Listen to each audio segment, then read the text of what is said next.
Hey, what's good, everybody? Welcome back to Just a Dude podcast. I'm Nathan, just a regular guy here to break down the wildest stuff from March 21st to the 28th of 2025. In this week's episode of Just a Dude in the News, we've got a insane week to unpack with politics, storms, some hoops drama, and more, all straight from the last 7 days. So grab a drink, get comfy, and let's roll through the top 10 stories lighting up the world right now. All right. Let's kick it off with some DC buzz. The Senate locked in James Bishop as the new deputy director of the Office of Management and Budget on March 26th after a tight 53-45 vote that split hard along party lines. They'd already shut down the debate earlier that day with a 52-47 call, and this ex-North Carolina congressman is now Trump's go-to budget guy as of today, March 28th. X blew up over it with some folks cheering the move and others grumbling about what's coming next. So here's the scoop. The OMB's where your tax money gets sorted out, and Bishop's stepping in to help run that show with a rep for slicing up spending.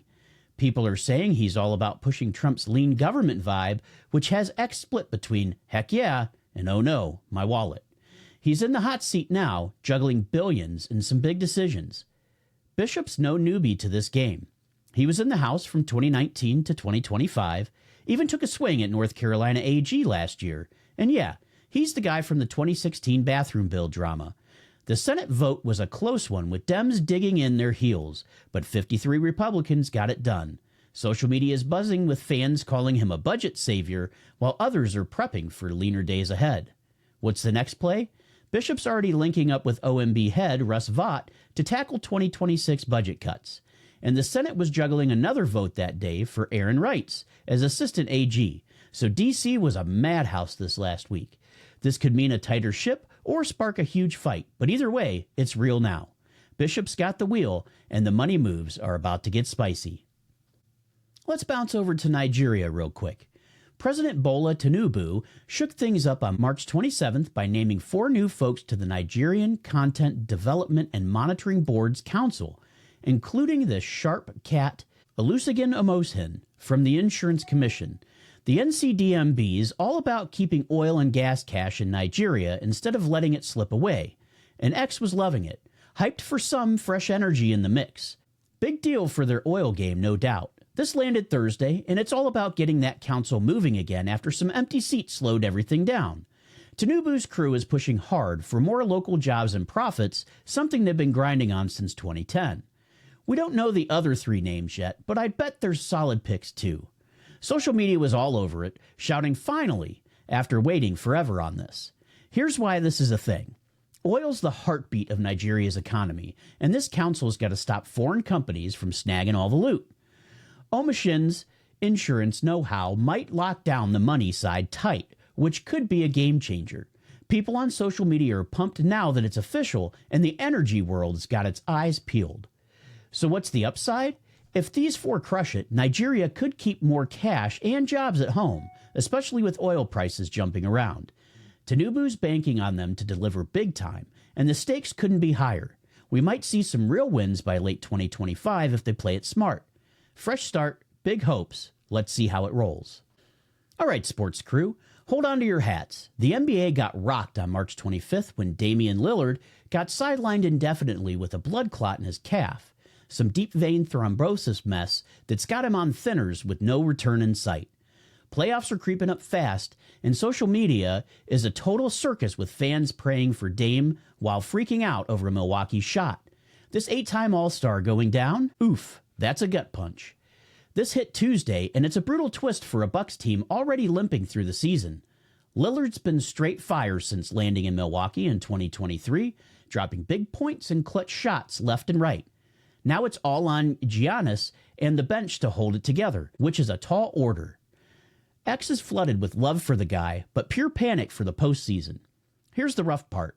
The clot could turn deadly if it moves, so the docs are keeping it real safe after catching it early. But those meds mean a long wait. Lillard's kicking back with family, putting health over hoops for now, and fans are torn up over it. Social media is a mess of get well soon vibes clashing with we're screwed cries. What's the damage? The Bucks were legit title hopefuls with Dame, but now it's looking dicey, with Giannis carrying the load in a stacked East. Fans are split between wishing him well and writing off the season already. Social media is raw with it, and I'm just hoping he bounces back quick. Basketball's way quieter without him lighting it up. Now let's talk some wild weather hitting close to home again. Severe storms started tearing through the southeast of the U.S. on March 24th, slamming Alabama, Georgia, and the Carolinas with tornadoes, floods, and insane winds that left a mess by today, the 28th. At least 12 folks didn't make it through, and power's out for tons more. With social media showing off pics of downed trees and wrecked homes, it's been a hell of a week down there. This all kicked off Monday when a nasty storm rolled in, mixing warm air with crazy winds to cook up trouble. By Wednesday the 26th, tornado warnings were everywhere and dozens spun up fast, making it one of the worst spring outbreaks in years, according to the National Weather Service. X lit up with videos of twisters ripping through towns, and it's as wild as it sounds. People are still reeling from the chaos. The toll's heavy, with 12 lives lost by Thursday, and that number might climb as they dig through what's left. Floods swamped roads while winds trashed power grids, leaving some spots dark for days and rescue crews scrambling to pull folks out.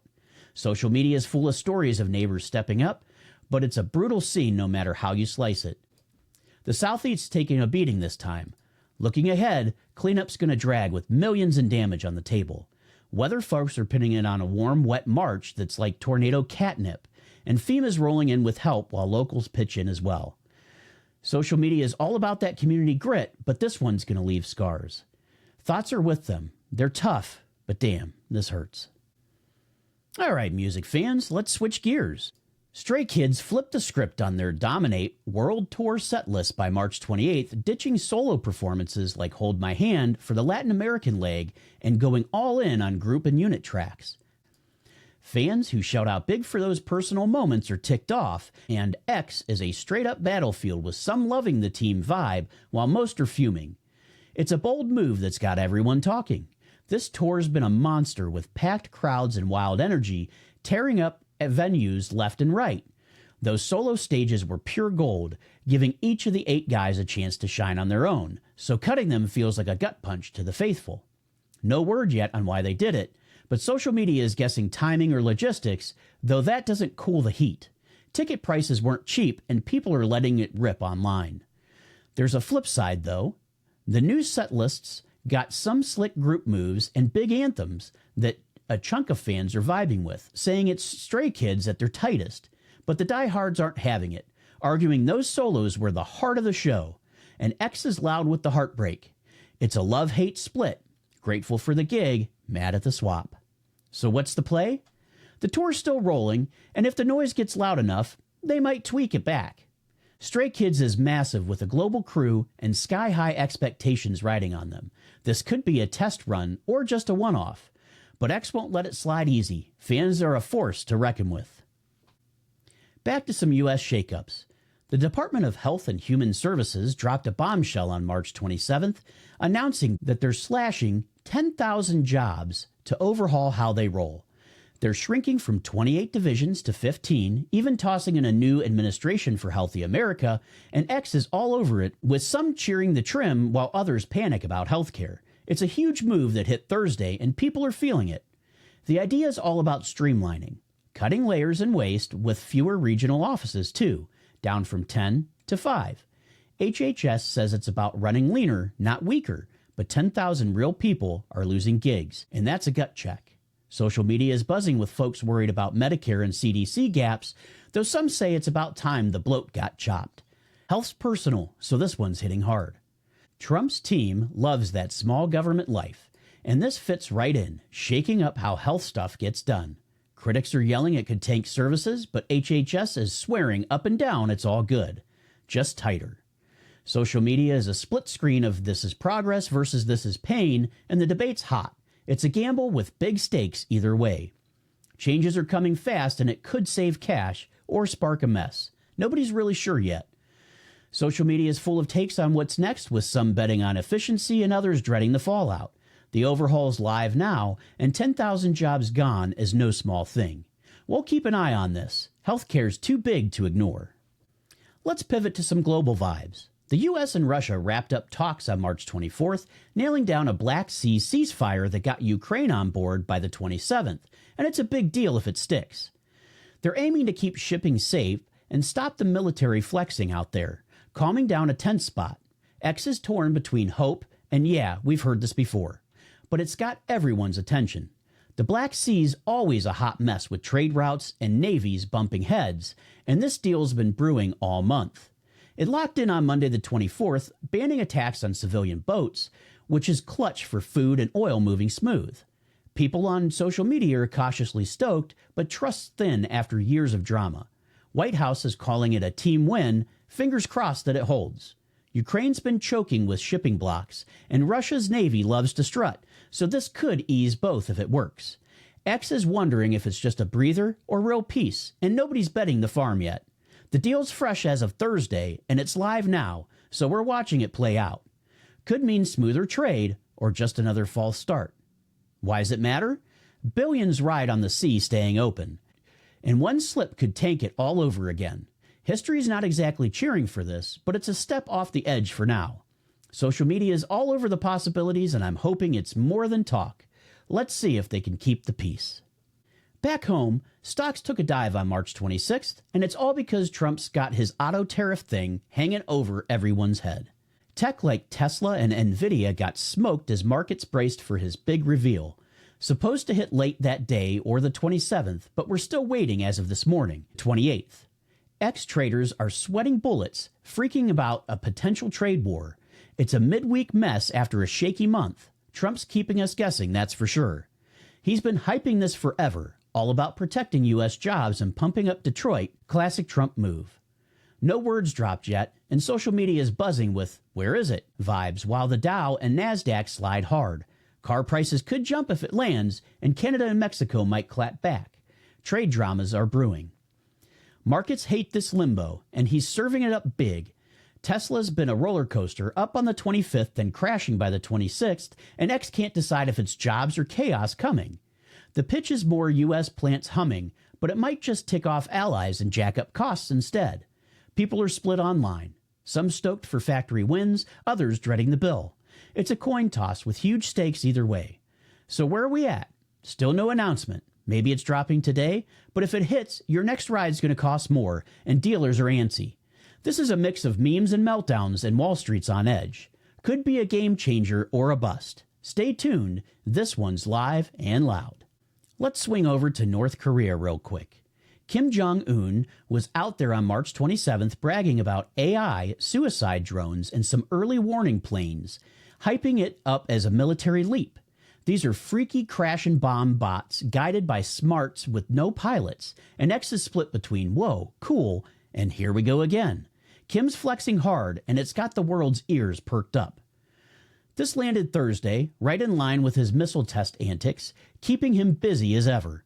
The drones slam targets and blow up, cheap and sneaky, while those planes add some defense spice. Wild stuff.